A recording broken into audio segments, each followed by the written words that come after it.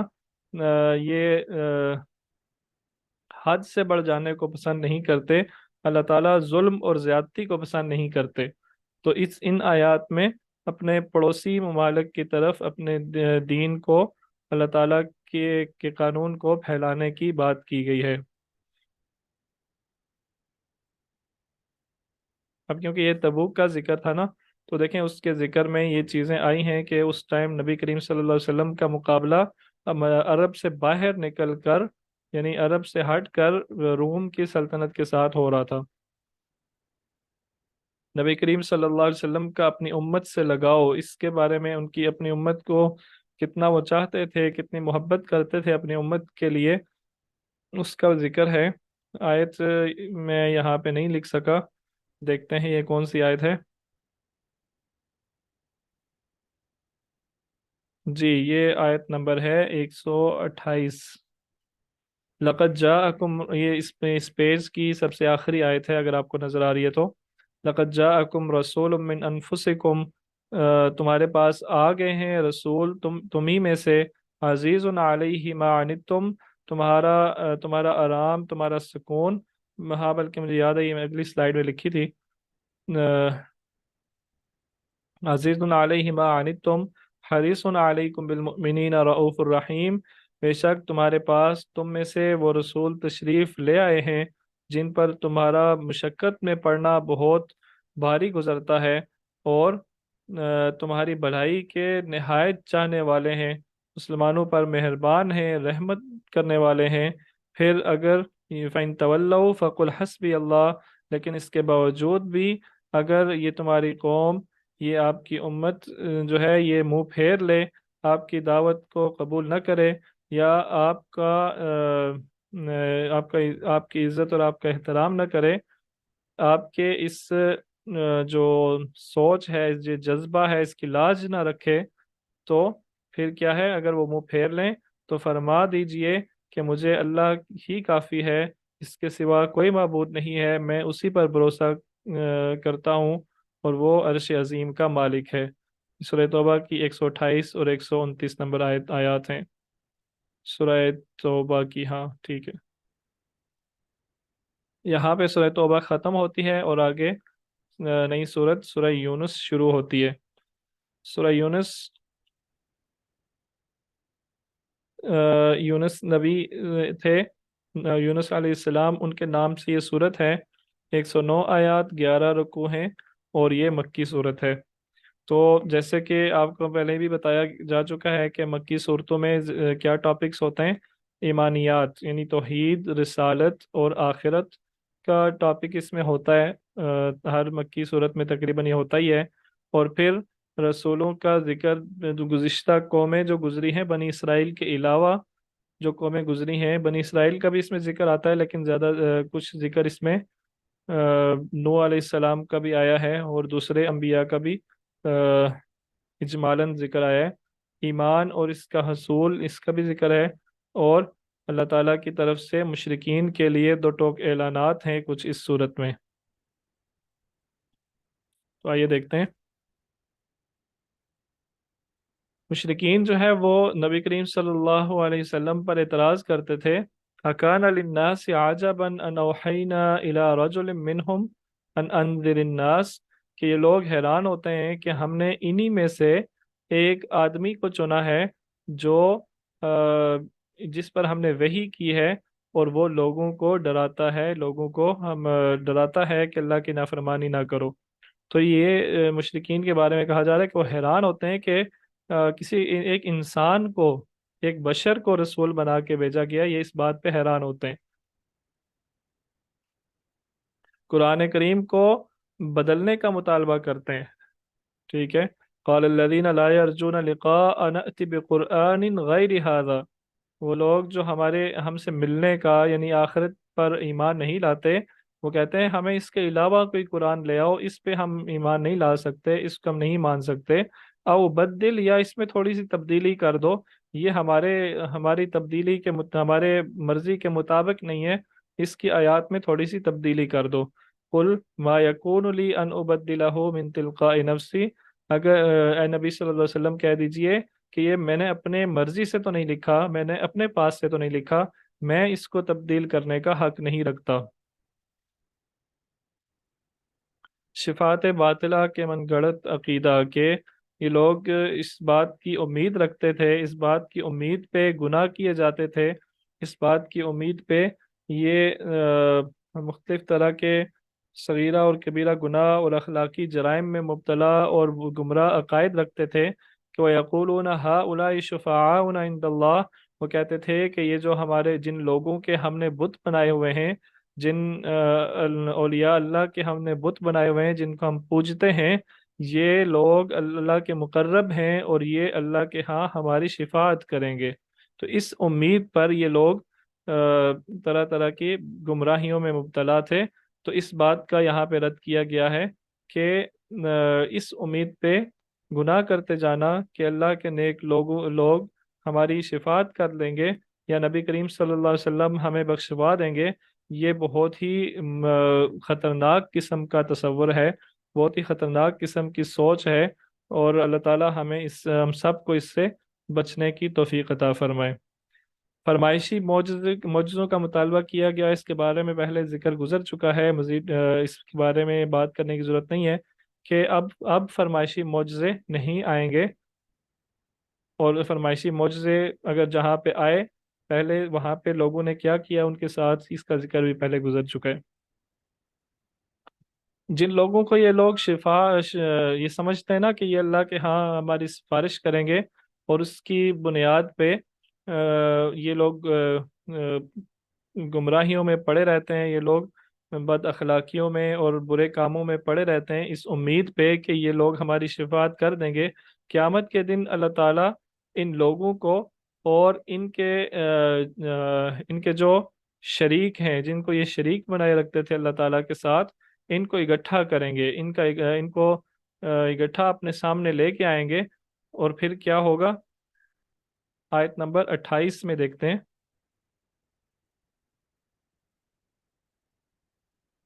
فلما نجاہم اذا ہم یبغون فی الارض،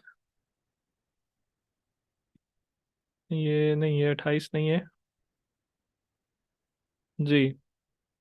وقال شرکاؤہم ما کنتم ایانا تعبدون، ان کے شرکاء جو ہے وہ کہنے لگے کہ تم ہماری عبادت جو ہے کیوں کرتے تھے؟